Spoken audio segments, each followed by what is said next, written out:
네, 시작하겠습니다. 먼저 주님의 기도 같이 하시겠습니다. 주님의 기도 먼저 원문으로 같이 보시겠습니다. 시작. 파텔 헤몬 호엔 토이스 우라노이스 하기아스테토 토 오노마스 엘데토 헤 바실레이아스 게네데토 토 델레마스 호스 엔 우라논 카이 에피테스게스 톤 알톤 헤몬 톤 에피오시온 도스 헤민 세메론 카이 아페스 헤민 타 오펠레이마타 헤몬 호스 카이 헤메이스 아페예멘 토이스 오펠레이타이스 헤몬 카이 메 에이세네케스 헤마스 에이스 페이라스몬 알라 우르사이 헤마스 아포트 포네르 호티 수 에스틴 헤 바실레야 카이 헤 두나미스 카이 헤 독사 에이스투스 아이오나스. 아멘. 다시 한번 의역된 부분으로 보시겠습니다. 의역된 부분입니다. 시작. 하늘뜰 안에 계신 우리 아버지, 하늘 안에서와 같이 땅 위에서 당신의 이름이 거룩히 여김을 받으셨으며 당신의 나라가 임하셨으며 당신의 뜻이 이루어졌습니다. 오늘날 우리에게 위에 있는 우리의 양식을 주시옵소서. 그리고 우리가 우리에게 빚진 자의 빚을 사하여 준 것 같이 우리의 빚을 우리에게서 사하여 주시옵소서. 우리를 시험에 들어가게 하지 마시고 다만 악으로부터 우리를 구하시옵소서. 왜냐하면 그 세대는 당신의 나라이며 능력이며 영광이기 때문입니다. 아멘. 네, 본문 말씀 보시겠습니다.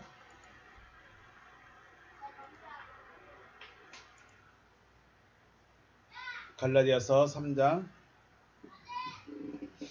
4절과 5절 말씀. 갈라디아서 3장 4절과 5절 보시겠습니다. 4절, 5절, 2절 같이 보시겠습니다. 시작. 너희가 이같이 많은 괴로움을 헛되이 받았느냐? 과연 헛되냐? 너희에게 성령을 주시고 너희 가운데서 능력을 행하시는 이의 일이 율법의 행위에서냐? 혹은 듣고 믿음에서냐? 아멘. 할렐루야. 주님의 이름을 축복하고 사랑합니다. 하나님은 변함이 없으신 하나님이십니다. 특히 구원의 계획에 있어서, 구원을 위한 계획에 있어서는 더욱더 변함이 없으십니다. 변하면 안 되죠. 하나님이 변해버리시면 우리는 그 구원의 계획을 또 맞춰야 됩니다. 다시 또 따라가야 됩니다. 힘드시겠죠. 그래서 하나님은 변함이 없으시는데 어떻게 변함이 없으시냐? 구원의 계획을 이끌어가는데 변함이 없으시다 라는 것입니다. 물론 이제 구원을 이끌어가는 데 있어서 순서는 조금 다를 수 있습니다. 뭐 세례를 먼저 주든지 말씀을 먼저 주든지 하는 순서는 좀 바뀔 수 있겠지만 어찌하든지 지나가는 과정은 모두 지나가야 된다. 세례를 먼저 받든 말씀을 먼저 받든 과정은 다 지나가야 된다라는 것입니다. 아브라함이 갈대우르에 있을 때 복음을 전하셨고 그곳에서 이끌어내셨고 그리고 약속을 주시고 할례를 행하시고 믿음이 되어졌는지 시험을 하시고 시험이 통과하게 되면 하나님의 인을 찍어주셨죠. 자, 갈대우르에서 불러냈습니다. 가나안에 들어가니까 가나안에서 말씀을 주셨습니다. 말씀을 주시고 나서 할례를 행하십니다. 할례를 행하라. 그리고 할례를 행하고 나서 뭐 하십니까? 시험을 하십니다. 너가 믿음이 되어졌는지 믿음이 아닌지 나를 믿는 게 아닙니다. 하나님을 믿는 게 아니라 더 직설적으로 말하면 너가 믿음이 되어졌는지 시험을 하시는 것입니다. 그게 무엇이었습니까? 그게 어떤 시험이었죠? 이삭을 번제에 바치는 시험이었죠. 네, 믿음이 되어졌는지 시험하는 것이죠. 그 시험을 통과하면 이제 진짜 너는 내 거다고 도장을 꽝 찍어주십니다. 이러한 과정에서 한 가지라도 건너뛰는 것을 허락하실 수가 없는 것이죠. 왜냐하면 다 필요하기 때문에 그렇습니다. 주님은 자신을 양의 문이라고 하셨죠. 양의 문입니다. 그리고 양의 문으로 들어가지 않는 자들은 절도며 강도라고 합니다. 문이기 때문에 그 문으로 통과해야 됩니다. 주님을 통과해야 되는 것이지 주님을 통과하지 않고는 갈 수가 없다는 것입니다. 이스라엘 백성들을 하나님의 이스라엘 백성들을 애굽에서 이끌어내셨죠. 애굽은 여호와 하나님을 섬기지 않는 정체성 그리고 본성을 가진 곳입니다. 애굽은 하나님을 섬기지 않습니다. 애굽은 하나님을 거스립니다. 그리고 애굽은 육신적입니다. 애굽은 육체를 위한 곳입니다. 그래서 애굽이 여러분과 저의 모태입니다. 제 시골에 계신 제 어머니가 제 모태에도 되지만 이것은 인간관계 나라는 존재가 이 땅에 나기 위한 모태지 나의 정체성의 모태는 다르죠. 육체의 모태는 어머니가 맞습니다. 그런데 내 정체성에 내 존재감에 나의 사상의 모태는 어딜까요? 그곳이 모태입니다. 애굽이 이스라엘 백성들의 모태입니다. 그래서 우리는 이 모태로부터 벗어나야 되죠. 그러면 애굽만 우리의 모태일까? 세상만 우리의 모태일까요? 다시 말해서 교회를 출석하기만 하면 애굽에서 나오게 되는 것일까 하는 것입니다. 바울은 유대교를 향해서 자기의 모태라고 말합니다. 바울은 애굽에 있었습니까? 아니죠. 바울은 애굽에 있지 않았어요. 그런데 바울이 유대교를 향해서 모태라고 말하고 있다는 것은 유대교가 애굽하고 똑같은 것이다 라는 것이겠죠. 유대교는 어떤 것이에요? 그런데 유대교와 애굽의 차이는 이거죠. 굳이 그 설명을 한다면 하나님의 말씀을 가지고 있으면서 하나님을 섬기지 않고 믿고 있던 것이에요. 자, 우리가 하나님을 믿으면 어떻게 될까요? 하나님을 섬기겠죠. 그런데 이게 다 맞아요. 유대인들도 말씀을 가지고 있고 하나님을 섬기고 있고 하나님을 믿고 있다고 말해요.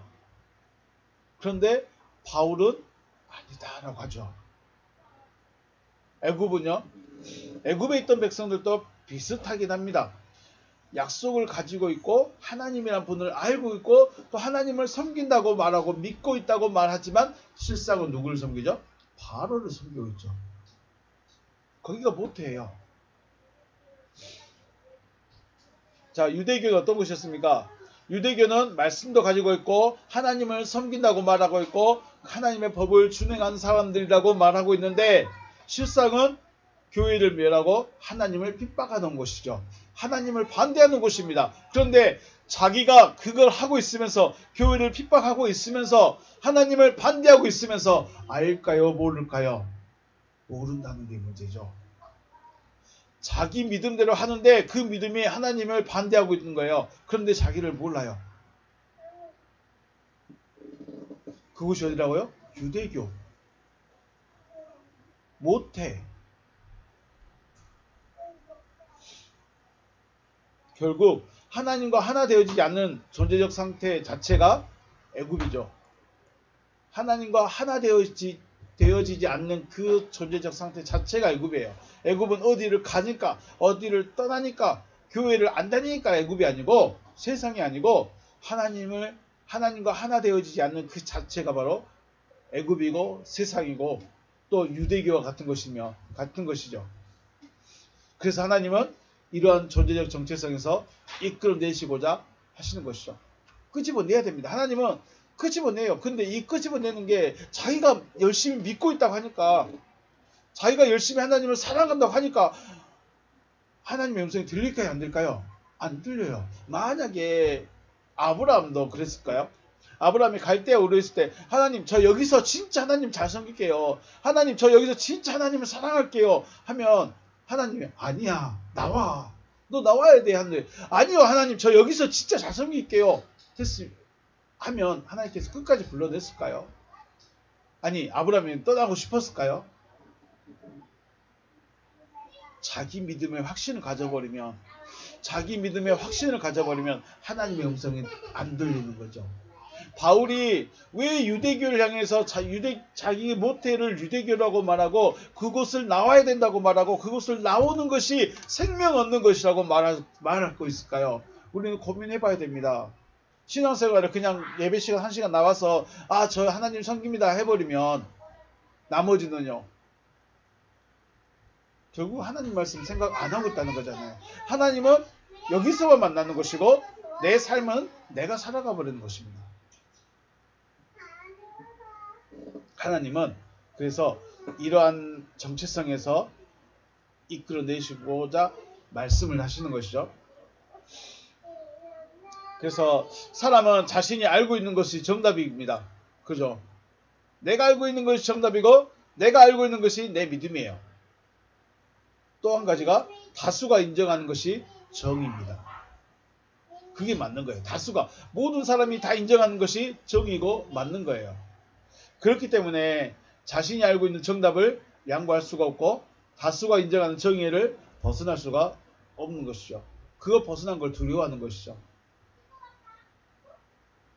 바울이 그랬습니다. 자신의 신앙, 자신의 믿음이 하나님을 사랑하는 것이라고 철저히 믿었기 때문에 그리스도의 신앙을 가진 자들을 죽이는 것에 일말의 가책을 느끼지 않았죠. 유대교에 속해 있는 것이 절대적인 신앙이라고 생각을 하고 있었습니다. 자기가 믿고 있는 것, 자기가 알고 있는 것이 정답이고 다수가 인정하는 것이 정의입니다. 그래서 바울은 거기에 속해 있고 그 중에서도 열심히 했습니다. 절대로 자기를 못 보는 거죠. 이런 바울에게 하나님께서 은혜를 베푸셔서 자신을 볼 수 있게 하심으로 자신의 믿음과 유대교의 신앙이 얼마나 하나님을 반대하는 것인지를 알게 하셨죠. 이렇게 보면 바울은 유대인의 유대교라는 공동체로부터 홀로 벗어난 상태예요. 이제 모든 사람들은, 이스라엘의 모든 사람들은 다 유대인이에요. 그러면서 유대교에 속해 있어요. 물론 제자들이 있겠죠. 성령 받은 자들이 있습니다. 이들도 있는데 일단 이들은 놔두고 바울이 속해 있던 유대교만 생각했을 때 유대교에서 홀로 툭 튀어나온 사람이 누구예요? 이제 바울이에요.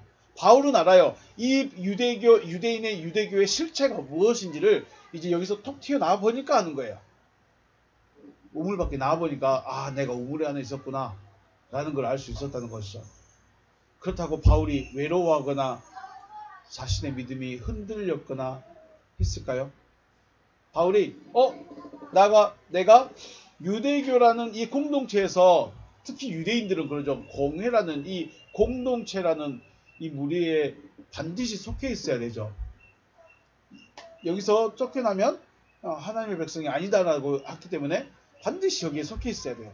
그럴 때 바울은 여기서 혼자 탁 튀어나왔습니다. 그러면 바울이 외롭지 않았을까요? 내가 가고 있는 걸 내 믿음이 맞는지 틀린지 좀 어려워하지 않았을까요? 불편하지 않았을까요? 헷갈리지 않았을까요? 흔들리지 않았을까요? 그런데 바울은 전혀 흔들리지 않았다는 거예요. 왜 그럴까요? 왜 바울은 모든 사람이 다 인정하는 그 유대교에서 혼자 튀어나와가지고 있으면서도 외롭지 않고 흔들리지 않고 오히려 너희들이 잘못하고 있다. 지금 하나님을 잘못 섬기고 있다. 나오라고 말하고 있을까요? 어떻게 그럴 수 있을까요? 바로 그리스도의 믿음이 자기 자신이 되어졌기 때문에 흔들리지 않는 것이죠.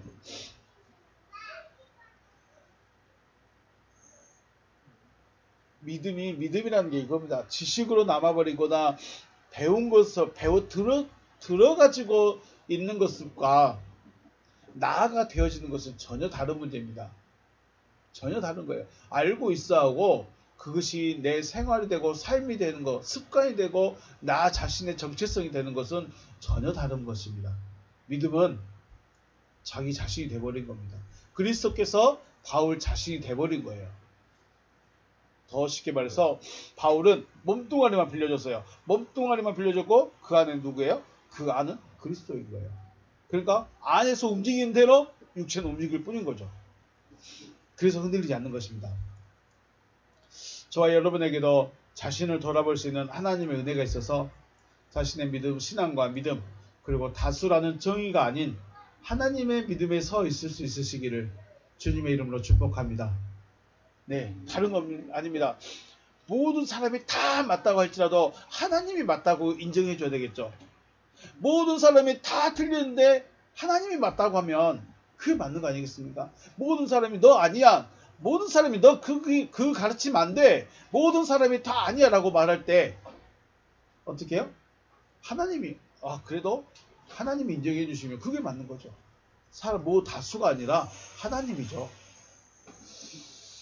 네, 그래서 하나님의 믿음에 서 있으면 바울처럼 자기가 전혀 외롭지 않고 흔들리지 않을 수 있다는 것이죠. 바울은 내가 헐었던 것을 다시 세우면 내가 나를 범법한 자로 만드는 것이다 라고 갈라디아서 2장 18절에서 말했습니다. 헐었던 것이 뭐였죠? 자신이 헐었던 것은 바로 유대교 신앙이었습니다. 자기에게 세워졌던 견고한 진이 뭐였죠? 유대교 신앙이었어요. 율법 신앙이었어요. 이것을 헐어버렸어요. 그런데 이걸 다시 세워요? 이것이 자기가 헐어버렸던 이 유대교 신앙이 그리스도의 믿음으로 세워져 있는데 다시 유대교 신앙으로 돌아갈 수 없는 것이죠. 그런데 갈라디아 교회 성도가 이런 모습을 가지고 있다는 것입니다. 세상 것을 버려버리고, 물론 갈라디아 교회는 유대교 율법이 세워져 있는 것이 아니라 애굽 사람과 같은 사람들이죠. 다른 신을 섬기고 있는 자들이에요. 철저하게 세뇌되어 있는 자들이 아니라 다른 신을 섬기고 있는 자들에게 복음을 전했고 그들이 그리스도의 믿음으로 세워졌는데 이제 그리스도의 믿음을 버리고 희한하게 유대교 율법으로 돌아가 버리고 있는 거죠. 갈라디아 교회 성도들이 이런 모습입니다. 갈라디아 교회가 바울의 복음을 듣고 수용해서 영적 신앙생활을 하고 있었다는 것이 반증이죠. 자, 갈라디아 교회가 지금 돌아가고 있다. 돌아가고 있다는 것은 거꾸로 뒤집어서 보면 뭐예요? 지금 너희는 영적 생활을 하고 있었던 자들이다라는 거예요. 하지만 다른 복음도 수용하고 다른 복음도 수용하면서 육적 신앙생활로 돌아가려 하고 있다는 것입니다. 육적 신앙생활로 돌아간다는 것은 거꾸로 다시 영적인 자들이었다라는 것이죠. 지금의 우리가 말하고자 하는 것은 영적 신앙생활을 하고 있느냐 하는 것입니다. 즉 나온 곳이 있어야 돌아갈 곳이 있다는 것인데 과연 나온 적이 있는가? 여러분 지금 우리가 여러분 믿음이 지금 육적 믿음으로 돌아가고 있습니까? 육적 믿음으로 돌아간다는 자체는 지금 영적 믿음이 있었다는 거예요.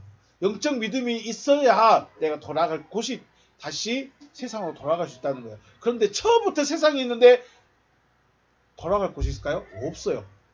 이게 우리 자기를 점검하지 않으면 쉽게 말해서 가나안에 왔는데 다시 요단강을 건너서 광야로 들어갈 수 있어요. 근데 광야에 있는 사람은 여전히 광야에 있는 거예요. 뺑뺑이만 도는 거예요. 광야에 있다가 가나안에 갔다가 다시 광야로 나올 수는 없잖아요. 지금 바울은 이런 상태죠. 바울은 요단강을 건너서 가나안에 있기 때문에 내가 다시 광야로 갈 이유가 없다는 거예요. 나는 여기서 충분하다는 거죠. 갈라디아 교회 성도를 복음으로 전해서 가나안의 사람을 만들어 버렸어요. 그런데 가나안 사람들이 다시 지금 가보지도 않았던 광야로 돌아가 버리는 거예요. 바울 입장에서는 왜 광야로 가냐 이거예요. 그런데 이 갈라디아 교회 성도들은 그게 뭔지를 몰라. 지금 내가 가고 있는 것이 가나안에서 살고 있는 것인지 광야로 내려가고 있는 것인지 알지를 못한다는 거예요. 왜냐하면 안타깝게 이 갈라디아 교회 성도들은 광야 생활을 많이 안 했기 때문에 광야 생활을 해본 적이 없기 때문에 자기가 지금 뭘 바라보고 있는지를 모른다는 거죠. 갈라디아서 3장 3절에서 너희가 이같이 어리석으냐 성령으로 시작하였다가 이제는 육체로 마치겠느냐 라고 하십니다. 후니마티 성령으로 단순하게 우리가 생각할 수 있는 성령이라고 말하는데 후니마티 완벽한 영적 사람이에요. 쉽게 말해서 거의 하나님의 아들 돼버린 바울 수준 돼버린 거예요.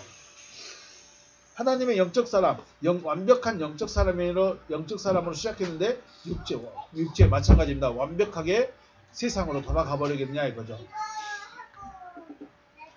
완벽하게 영적 사람으로 시작했는데 완벽한 육적 사람으로 돌아갈 수 있겠냐라고 지금 질책을 하고 있습니다. 4절 말씀입니다. 너희가 이같이 많은 괴로움을 헛되이 받았느냐? 과연 헛되냐라고 말하고 있죠. 본문 보십니다. 터사우타 많은 것들을 파덱테 받았다. 괴로움을 받았긴 받았는데 뭘 받았어요? 괴로움을 받았어요. 그런데 보시면 능동이에요. 스스로 그 괴로움에 참여했습니다. 스스로 그 괴로움에 참여하면서 많은 것을 겪었다는 거죠. 에이케 헛되냐? 그러면 너희가 지금까지 받아왔던 그 많은 고통들, 너희가 많이 받았던 그 많은 괴로움들이 과연 헛된 것이냐? 에이게 카이 에이케 과연 헛되냐? 진짜 헛된 것이었냐? 아니란 거겠죠.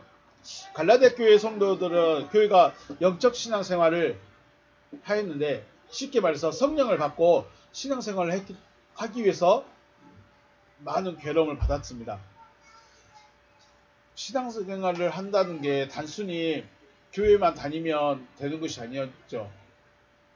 우리는 교회만 다니면 된다고 생각하고 교회 예배 시간만 참석하면 된다고 생각하는데 실상은 어디 있습니까? 우리 생활 자체가 신앙이어야 되는 거죠. 생활 자체가 신앙이었다는 거예요. 근데 그 생활이 괴로운 거죠. 왜냐하면 사람들과 다르거든요. 우리 금요일에도 말씀 나눴지만 예수께서도 세례를 받으시고 성령에 이끌려서 뭘 받기 위해서? 시험을 받기 위해서 광야로 나가십니다. 그리고 시험을 받기 전에 40일을 금식을 하죠. 40일을 금식해요. 이스라엘 백성들도 애굽에서 나와서 홍해바다를 건너고 세례를 받습니다. 홍해바다에서 세례를 받고 시내산에서 말씀을 받고 광야 생활을 시작하는데 그 광야 생활이 어떤 곳이었죠? 광야 생활은 너를 낮추시고 시험하는 곳이에요. 나를 낮추시고 시험하는 곳이 광야입니다. 그리고 광야는 볼 것도 없고 즐길 것도 없고 누릴 것도 없는 황무한 광야의 길을 걷는 거죠. 자, 여러분 신앙생활하는데 즐겁습니까? 여러분 신앙생활할 때 보고 싶은 거 마음껏 보러 가십니까? 신앙생활을 하는데 하고 싶은 거 마음껏 하러 가십니까? 그건 광야생활 아니죠. 실상 광야생활은 볼 것도 없고 갈 것도 없고 할 것도 없고 누릴 것도 없는 것이에요. 그런데 우리는 다 하고 있어요. 그리고 주일날 오전에만 교회 한번 나오면 신앙생활 끝나요. 성령의 사랑, 하나님의 아들, 거듭난 자로 살아간다는 것은 육신적으로 즐겁고 행복한 삶이 아니란 것이 분명합니다. 육신으로는 그다지 즐거움이 아니에요. 하지만 육신의 즐거움과 행복한 삶보다 하나님으로부터 오는 즐거움과 행복, 기쁨과 평안은 육신의 괴로움과 어려움보다 더 크다고 바울이 말하고 있는 것이죠. 신앙생활이 즐겁지 않으면 왜 해야 될까요? 신앙생활이 괴로운데 왜 신앙생활을 해야 될까요? 아유, 괴로워도 가야죠 라고 말하는데 괴로우면 도망가 버리는 경우가 더 많습니다. 광야의 길을 걸어가야 돼요. 광야의 길은 갈 곳이 없는 것이에요. 볼 곳이 없어요. 할 수 있는 것도 없어요.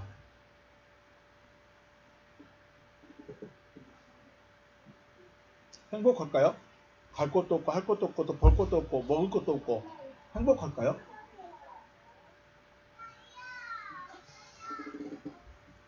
빌립보서 4장 말씀에 4장 11절 그러죠. 내가 궁핍함으로 말하는 것이 아니라 어떠한 형편에서든지 나는 자족하기를 배웠노니 나는 비천에 처할 줄도 알고 풍부에 처할 줄도 알아. 모든 일 곧 배부름과 배고픔과 풍부와 궁핍에도 처할 줄 아는 일체의 비결을 배웠노라. 내게 능력 주시는 자 안에서 내가 모든 것을 할 수 있느니라. 아멘. 자, 바울은 궁핍함에도 비천함에도 풍부함에도 배고픔에도 배부름과 배고픔에도 만족합니다.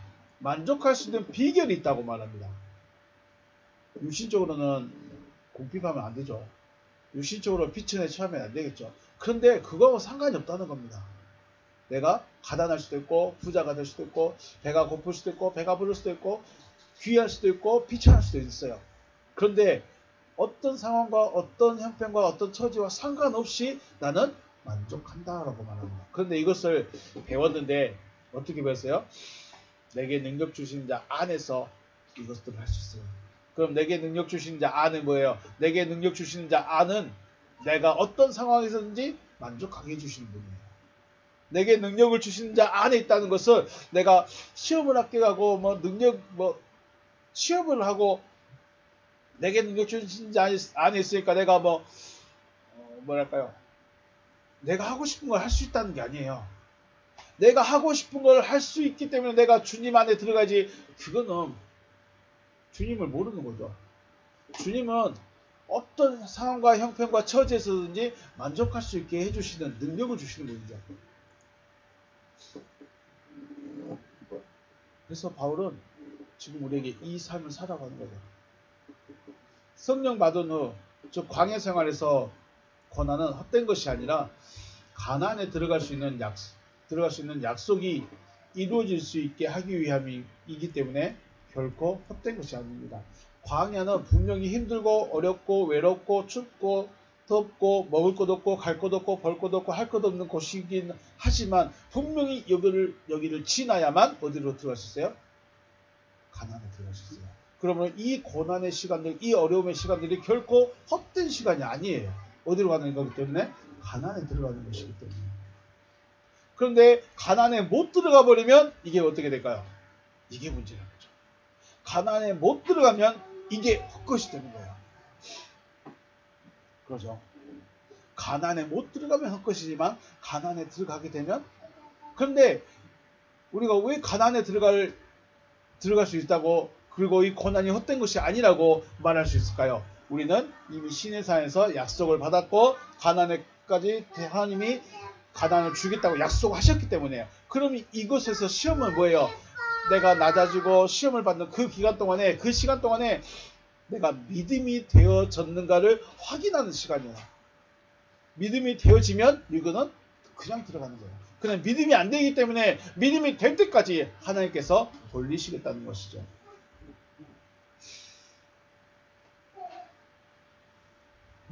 (5절) 말씀입니다. 너희에게 성령을 주시고 너희 가운데서 능력을 행하시는 이의 일이 율법의 행위에서냐 듣고 믿음에서냐.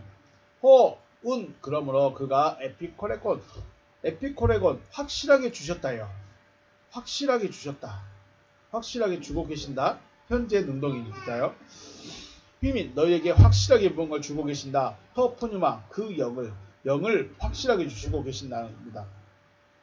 그런데 우리가 왜 성령을 받는데 계속 받아야 될까요? 이게 무슨 말일까요? 성령 한 번 받으면 되는 거 아닐까요? 왜 성령을 오늘도 받고 내일도 받고 꾸준히 받아야 된다고 말을 하죠? 왜 그러죠? 하나님이 왔다 갔다 하실까요?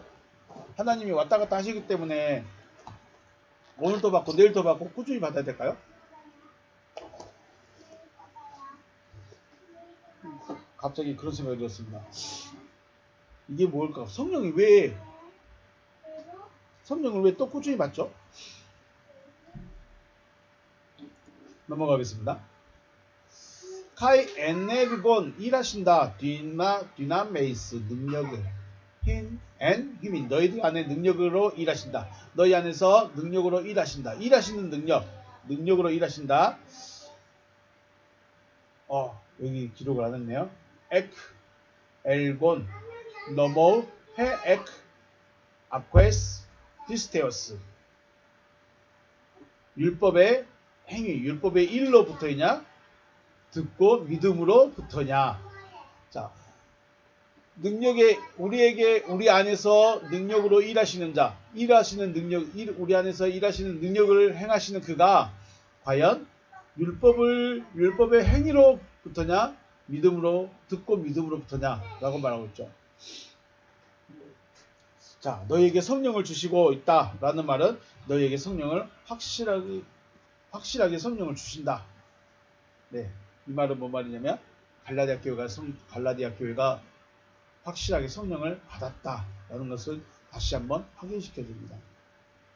그 성령께서 너희 안에서 일하신다고 그랬죠. 너희 안에서 카이 에네르곤 디나메이스 앤 힘이 너희 안에서 일하고 계신다.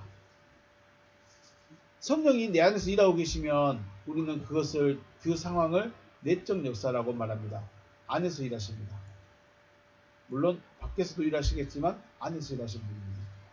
그래서 우리가 말하는 성령이라는 분은 내 안에 계시면서 일을 하셔요. 하나님이라는 분이 계셔서 계속 일이라는 걸 하셔요. 그런데 하나님이 무슨 일 하실까? 이게 이제 우리의 관심이죠. 과연 하나님이 무슨 일을 하실까요? 병 고치는 일 하실까요? 기적 행하시는 일을 하실까요? 물론 그럴 수도 있겠죠. 빌립보서 3장 20절 말씀. 그러나 우리의 시민권은 하늘에 있는지라 거기로부터 구원한 자 곧 주 예수 그리스도를 기다리노니 그는 만물을 자기에게 복종하실 수 있는 자의 역사로 우리의 낮은 몸을 자기 영광의 몸의 형체와 같이 변하게 하시리라. 자, 우리를 변화시키시는 분이 누구예요?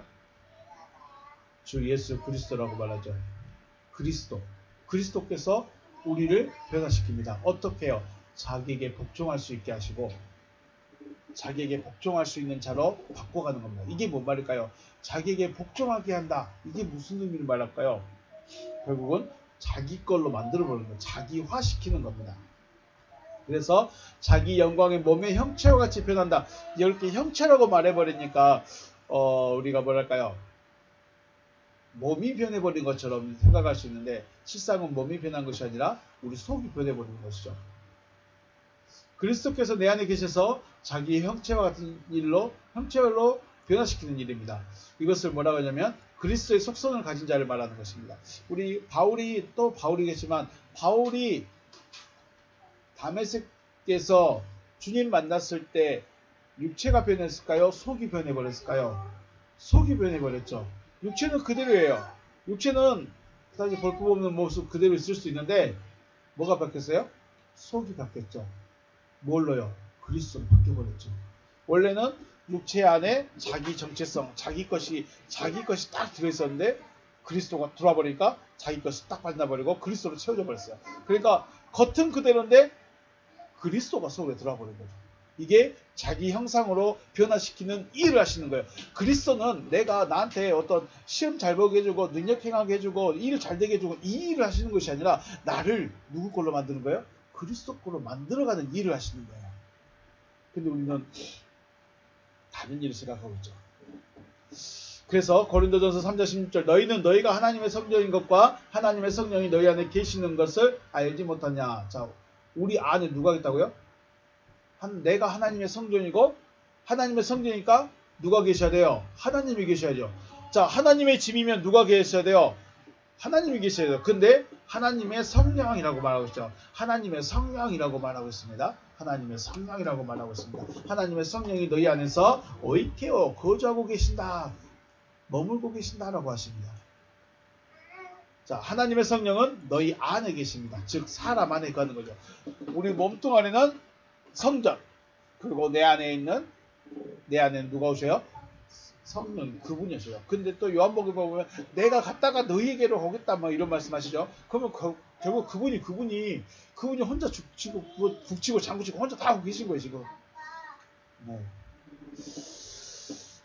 자, 우리 안에 누가 계신다고요? 주님이 내 안에 계시려면 하늘로 가셔버리면 돼요, 안 돼요? 안 되겠죠? 자, 사도행전 1장 2절에서 말씀 보면 그가 택하신 사도들에게 성령으로 명하시고 승천하신 날까지의 일을 기록하여노라 라고 누가는 기록하고 있습니다. 이게 뭔 말이냐면 성령으로 말씀해 주셨고, 그러니까 각자 성령으로만 말하고 주님은 하늘로 올라가셔버렸다는 거예요. 그러니까 구름 타고 오신 주님을 기다릴 수밖에 없는 거예요. 자, 주님은 어디로 가셔요? 주님은 어디로 가셔요? 주님의 승천하심이라는 것은 그리스도가 되셔서 나라는 육체를 성전 삼고 나라는 존재 안에 오시는 거죠. 주님이 저 우주 어디로 올라가 버리신 거 아니에요. 우리는 그렇게 믿고 있으면 다시 오실 주님 절대로 못 만날 수도 있어요. 그 주님은 어디에 계신다고요? 나를 성전 삼고 내 안에 오시겠다는 것이죠. 다시 한번 정리하면 예수는 그리스도가 되십니다. 예수는 그리스도가 되셔서 승천이라는 것을 하시는데 우리말로 하늘로 올라가셨다고 말하는데 그 가신 곳이 어디예요? 가신 곳이 바로 나라는 곳이에요. 나를 몸성전 삼으시고 내 안에 거하신다는 것입니다. 그리고 내 안에 거하신 이유는 나로 하여금 그리스도의 속성을 나타내게 하시기 위함인 것이죠. 지금 나는 누구의 속성을 나타낼까요? 나의 속성을 나타내는 거죠. 내 본성을 많이 나타냅니다. 내 욕심을 더 많이 나타냅니다. 그런데 그리스도께서 내 안에 오셔서 역사하시면 이 일을 하셔야 내가 내 본성이 안 나타나는 거죠. 내 속성이 안 나타나고 내 욕심이 안 나타나는 거죠. 지금은 여전히 아직도 내 욕심을 더 많이 나타내고 있지만 실상은 그리스도께서 오셔서 내 욕심을 제하는 일을 하시는 것이죠. 그러므로 내가 절제하고 애를 쓰고 노력해서 예수의 삶을 흉내내려 하는 것이 아니라 그리스도 안에 계셔서 그리스도 예수의 삶을 살아가는 거죠. 자, 우리가 예수를 믿습니다. 그런데 예수의 법칙은 뭐냐면 예수의 규칙을 간단합니다. 그분이 내 안에 와서 그분의 성향을 나타내겠다는 거예요. 그런데 그분이 아직 오지 않았는데 내가 그분의 모습을 나타내려고 하면 이건 뭐예요? 흉내주고 그리고 외식이 되는 거죠. 이게 문제입니다. 그러니까 내가 그렇게 노력해서 애써서 힘써서 그리스도의 모습을 삶으로 살아가고 있으니까 내가 이렇게 노력해서 내가 얼마나 기도를 많이 해서 내가 얼마나 노력해서 이렇게 살고 있는데 내 믿음을 이거밖에 안 쳐줍니까? 라고 하는 억울한 거죠. 그런데 그분이 내 안에 오셔서 그분의 속성을 알아서 나타내면 내 것이 아니죠. 이제 그분 것이 되버리는 거죠. 그리스도께서 내 안에 계신다면, 그 성령께서 내 안에 계신다면 우리는 어떤 삶을 살아가야 될까? 이제 과연 우리는 그렇다면 성령을 받았고 그분의 삶을 살고 있을까라는 것에 대해서 고민을 해야 됩니다. 그냥 그런가 보다가 끝나는 것이 아니죠. 우리는 점검을 해야 되죠. 갈라디아서 5장 22절에서 23절 말씀, 오직 성령의 열매는 사랑과 희락과 화평과 오래 참음과 자비와 양선과 충성과 온유와 절제니 이 같은 것을 금지할 법이 없느니라. 네, 딱 여기 나버렸네요. 성령의 열매는 사랑입니다. 그리고 희락, 화평, 오래 참음, 자비, 양선, 충성, 온유, 절제라고 못을 박아놨습니다. 그럼 이 열매가 있어야 되겠죠. 이 같은 것을 금지할 법이 없습니다. 자, 사랑과 희락과 화평과 오래 참음과 자비와 양선과 충성과 온유와 절제가 좋은 것이기 때문에 금지할 법이 없을까요? 왜 반대할 법이 없을까요? 왜 반대를 못할까요? 그것은 그 사람의 존재성 자체이기 때문에 반대를 할 수가 없는 것입니다. 우리가 사람 간의 관계에서 모난 부분은 지적해서 좀 다듬으려고 합니다. 그렇다고 다른 사람이 나를 지적한다고 해서 쉽게 나의 성향이나 성격이 바뀔까요? 안 되죠. 안 바뀌어집니다. 부족하고 안 되는 부분을 알고 있다 할지라도 그 사람 자체이기 때문에 바뀌어지는 게 쉽지 않다는 거예요. 그 사람 자체가 사랑이고 온유고 사랑이고 희락이고 화평, 오래 참은 자비, 양성, 충성, 온유와 절제 그 사람 자체이기 때문에 이걸 바꿀 수가 없는 거예요. 그래서 반대할 법이 없는 거예요. 그냥 그 사람 그대로 살아가는 거예요.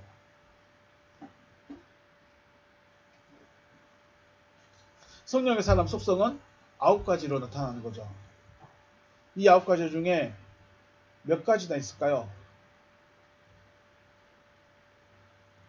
9가지 중에 하나라도 부족하다면 온전한 성령의 사람이 아닐 수도 있는 거죠.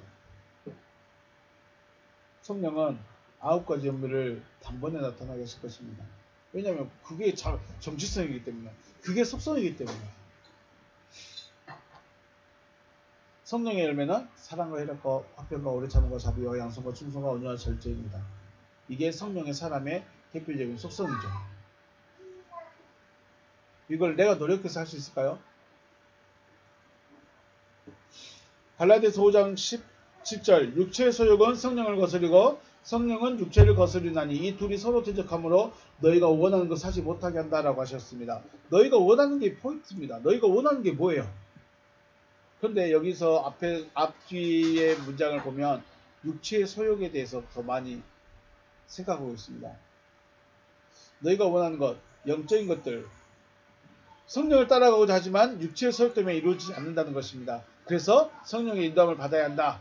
너희가 지금 원하는 것은 뭐다? 영적인 삶이다. 영적 존재다. 그런데 육체가 너희를 붙잡고 있다. 라고 말하는 것입니다.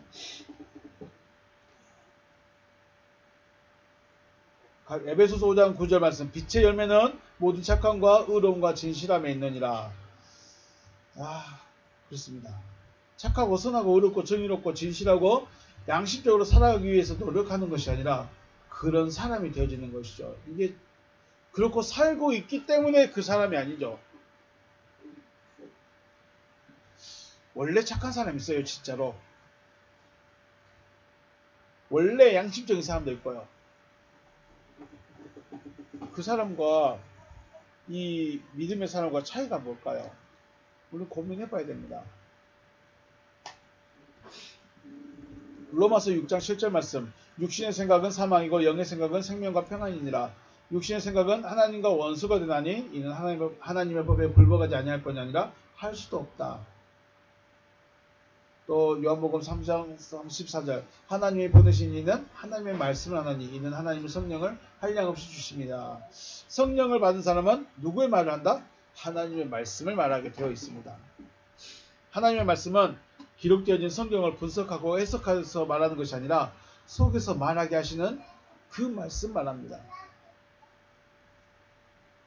물론 그 말씀도 분명히 성경에 근거해서 말하겠죠.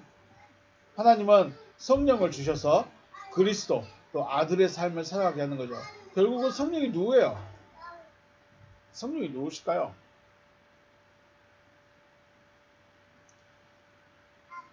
누가복음 11장 말씀 보면 너희 중에 아버지 된 자로서 누가 아들의 생선을 달라는데 생선 대신에 뱀을 주며 알을 달라는데 전갈을 주겠느냐? 너희가 악할지라도 좋은 것을 자식에게 줄 줄 알거든 하물며 너희 하늘 아버지께서 구한 자에게 성령을 주시지 않겠느냐 하시니라. 아멘. 마태복음에서는 좋은 것이라고 하죠. 마태복음은 똑같은 내용으로 말하는데 마태는 좋은 것이라고 말하고 있고 누가는 이 좋은 것을 성령이라고 말하고 있습니다.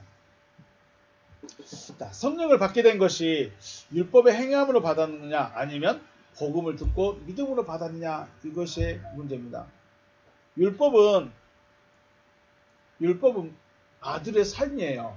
그러니까 율법을 폐할 수가 없어요. 율법을 폐하게 되면 아들이 어떻게 살아가야 되는지를 잊어버리는 거예요. 아니 알 수가 없는 것입니다. 그래서 율법은 분명히 있어야 합니다.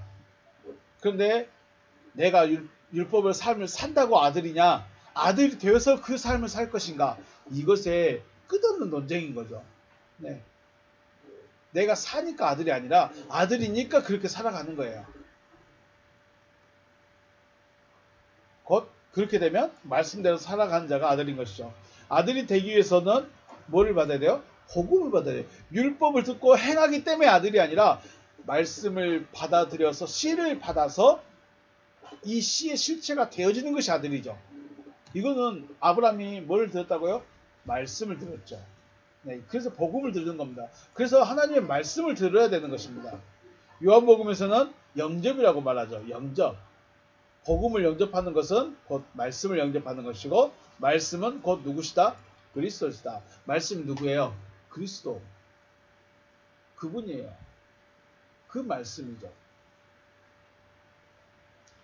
그러므로 우리가 듣는 것도 그리스도, 하나님의 약속의 말씀을 들을 수 있어야 되고 전할 때도 하나님의 약속의 말씀을 전할 수 있어야 합니다.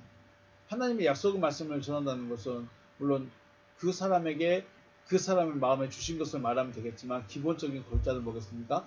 하나님이 너를 아들 삼으시겠다 라는 것이겠죠. 근데 그 아들이 어떻게 된다? 하나님의 씨로 되십니다. 하나님은 성령을 주시기를 원하십니다. 성령은 누구시라고요? 단순히 하나님 삼위일체 중에 한 분이 아니고